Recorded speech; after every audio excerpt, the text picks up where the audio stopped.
time trials I've ridden in my career, I get myself in such a psychological state that I wouldn't even know my own father if he came along and said hello to me.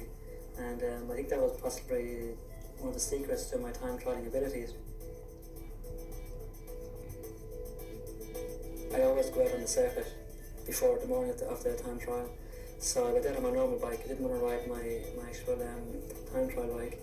I went out on it and I was just like, I remember my following car was behind me, and I saw so many people but didn't see anybody. I was just like I was possessed. And I remember I came back into my hotel and I met my mechanic Patrick at the car when I came back, and I said to him, I want a 54, 44, I want a 12, 18 sprockets behind, I want to use that bike and I'm going to use those tyres. And I know my mechanic saying, did I think a 44 was too big for that hill? 44. And that was it. I always remember getting up into the starting box on the before taking off, and knowing that Delgado was off behind me, and I was just empty, full of emptiness.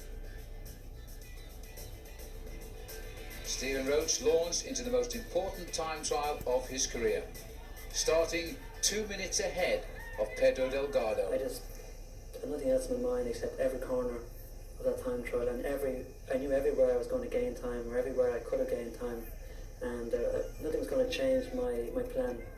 It didn't matter what time I got, I was going to beat Delgado progressively. I wasn't going to go out and give him a good hard start or whatever.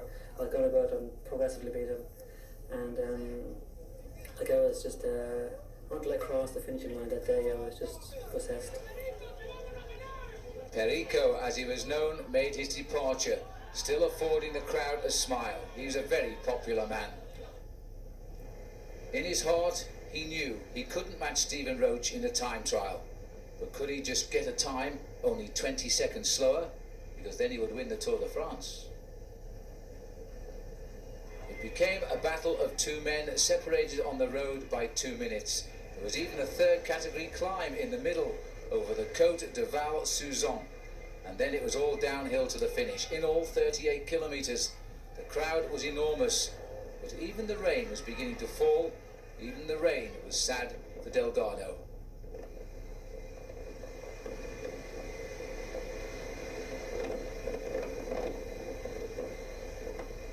Roche now was indicating at all of the time checks he was pulling clear, but perhaps not by the big margin at this stage he'd expected. But there was time to build. Delgado was defiant. He liked his maillot jaune. He wanted to keep it. This was the climb itself before they climbed to the height of 525 metres, and then you can turn the pedals quickly down to the bottom.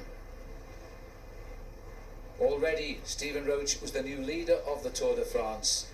Every pedal rev now was a gain. Roche had just 16 kilometres to go to enjoy the Tour de France. Pedro Delgado was living through the most torrid period of his life. The long straight road must have been so disheartening because he couldn't see 3 minutes up it, and that was the difference between them now. 8 kilometres to go, Roche was moving further and further ahead.